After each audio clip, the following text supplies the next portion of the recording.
Juara dunia petinju legendaris Muhammad Ali meninggal dunia di usianya ke-74 tahun pada hari Jumat 3 Juni pekan lalu.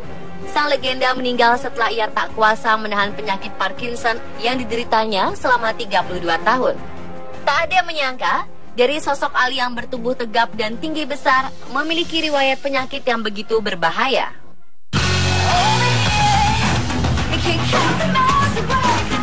Berdasarkan tim dokter Rumah Sakit Phoenix, Arizona, Amerika Serikat, Muhammad Ali merupakan salah seorang yang kuat bertahan hidup dengan kondisi penyakitnya dengan usaha keras.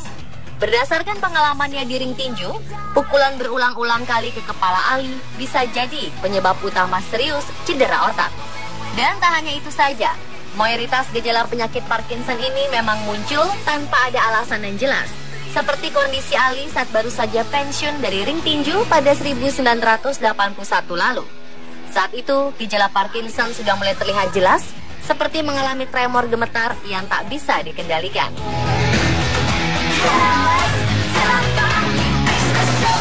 Kemudian melantur saat berpidato. Lalu tanpa sadar gerakan tubuhnya mulai melambat hingga mengalami susah tidur dan depresi akut. Akan tetapi kondisi pada saat itu belum terdiagnosis oleh tim dokter hingga 3 tahun berlalu. Setelah 3 tahun berjalan, pada 1984 silam, sang legenda bernama lahir Cassius Marcellus Clay Jr. resmi didiagnosis terjangkit penyakit Parkinson. Saat itulah awal mulanya Parkinson menyerang tubuh Ali ketika masih berusia 42 tahun. Saat menderita Parkinson, kedua anak Ali, Mariam dan Hana, menepis anggapan masyarakat dunia yang mengira bahwa kondisi Ali semakin menurun, bahkan telah sekarat. Intinya, Ali tak pernah mau terlihat sakit. Semangatnya terlihat di acara pembukaan Olimpiade London 2012. Meski kala itu, sang legenda terlihat rapuh. Kedua anak Ali mengatakan bahwa sang ayah masih terlihat aktif dan responsif. Selain Muhammad Ali, salah satu selebriti dunia, Robin Williams, juga dikabarkan meninggal dunia akibat Parkinson saat berusia 63 tahun. Tepat di tanggal 11 Agustus 2014 lalu, berita kesimpang siuran meninggalnya sang aktor pemeran film Night at the Museum ini rupanya menjadi teka-teki oleh masyarakat dunia. Pasalnya kematian tragis Robin disebabkan bunuh diri dan menggantung di rumahnya di San Francisco. Banyak kabar yang beredar bahwa sang aktor bunuh diri karena dampak dari obat-obatan terlarang atau sejenisnya. Namun pernyataan itu tidaklah benar. Melalui keterangan sang istri, Susan Snyder, tentang sang suami sebelum meninggal bunuh diri. Saat itu Robin memang sudah didiagnosis mengidap penyakit Parkinson. Salah satu gejala awal yang terlihat dari Robin saat itu adalah rasa sulit tidur, stres, hingga mengigau saat tidur dan sering berhalusinasi.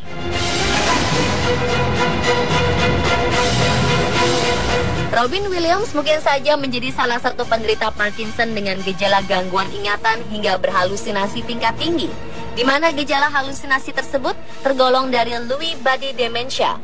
Lewy body dementia merupakan gejala gangguan ingatan yang menimbulkan efek halusinasi tingkat tinggi, yang selalu menyerang para penderita Parkinson. Lalu apa sebenarnya penyakit Parkinson itu? Parkinson adalah penyakit degeneratif saraf atau degenerasi sel saraf secara bertahap pada bagian otak tengah. Penyakit ini pertama kali ditemukan pada 1817 oleh Dr. James Parkinson, yang sering terlihat bagian tubuh menjadi gemetar pada satu sisi tubuh saja dan terlihat sangat sulit dikendalikan. Jadi, Parkinson merupakan salah satu kondisi tubuh yang mengalami kerusakan saraf. Dengan rusaknya saraf otak, maka kontrol gerak tubuh akan mengalami kerusakan hingga sulit dikendalikan. Biasanya sang penderita penyakit ini adalah orang yang sudah tua, di mana sel otak sudah tidak lagi memproduksi sel bernama neurotransmitter dopamin. Namun sayangnya, sampai sekarang ini belum ada obat yang paling ampuh untuk menyembuhkan penyakit seperti ini. Dari beragam kasus, sang penderita hanya melalui tahapan terapi untuk bisa mengurangi dampak beberapa gejala dari Parkinson. Sebuah penelitian dari University of Rochester, neurolog Ray Dorsey MD menjelaskan tentang penelitiannya untuk kurun waktu 25 tahun mendatang.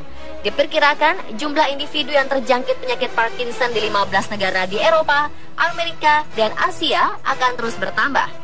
Perkembangan ini akan tumbuh subur mulai dari 4,1 sampai 4,8 juta pada 2030, Salah satunya adalah di Indonesia, yang diperkirakan sekitar 5 juta orang Indonesia akan terjangkit Parkinson.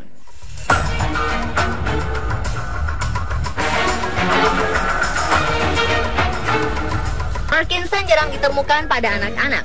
Hal ini dikarenakan saraf yang tidak sensitif terhadap dopamin atau neurotransmitter yang menunjang saraf otak anak. Gejala umum dari penyakit Parkinson adalah terjadinya tremor atau getaran. Gejala awal penyakit Parkinson adalah merasa lemah atau terasa lebih kaku pada sebagian tubuh. Gemetaran halus pada salah satu tangan saat beristirahat. Setelah gejala awal tadi, akan muncul gejala-gejala lainnya, antara lain tremor makin parah dan menyebar.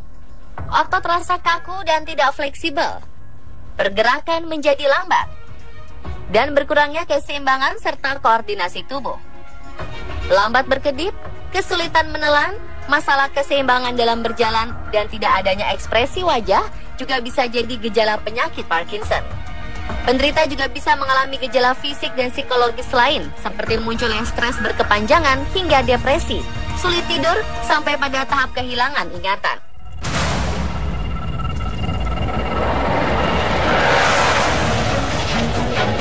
Penyakit Parkinson banyak diderita seseorang ketika memasuki usia di atas 50 tahun. Biasanya hal yang paling umum terjadi pada lansia adalah gangguan pada sistem saraf. Namun Parkinson tak hanya menyerang lansia saja, kadang Parkinson juga menyerang orang dewasa yang lebih muda, baik pria maupun wanita. Menurut beberapa ahli tentang beberapa hal penyebab orang bisa menderita penyakit Parkinson, diantaranya disebabkan oleh faktor genetik, lingkungan, usia, dan obat. Kemungkinan pertama adalah faktor genetik. Jadi, apabila seseorang memiliki salah satu anggota keluarga menderita Parkinson, maka ada kemungkinan Parkinson akan menyerang anggota keluarga kita. Faktor lingkungan menjadi faktor kedua. Jika kita berada di wilayah pertanian atau perkebunan, hal yang perlu dihindari adalah bahan kimia. Pestisida yang biasa digunakan bisa berdampak merusak saraf otak. Terakhir adalah faktor obat. Efek samping pada obat, terutama obat kimis, bisa memicu timbulnya Parkinson.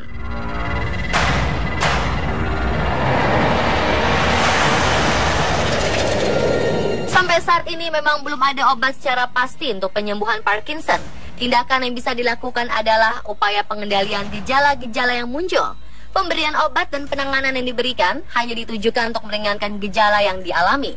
Biasakan berolahraga secara teratur, hindari minum minuman beralkohol dan rokok. Selain itu, cobalah kenali beberapa gejala Parkinson dengan baik dan segeralah konsultasikan ke dokter ahli jika menemukan gejala awal Parkinson tersebut. Sedangkan langkah untuk penanganan yang tersedia adalah fisioterapi, obat-obatan, dan jika perlu, jalani operasi. Seiring dengan berkembangnya penyakit ini, penderita Parkinson akan memerlukan bantuan orang lain dalam melakukan rutinitas sehari-hari.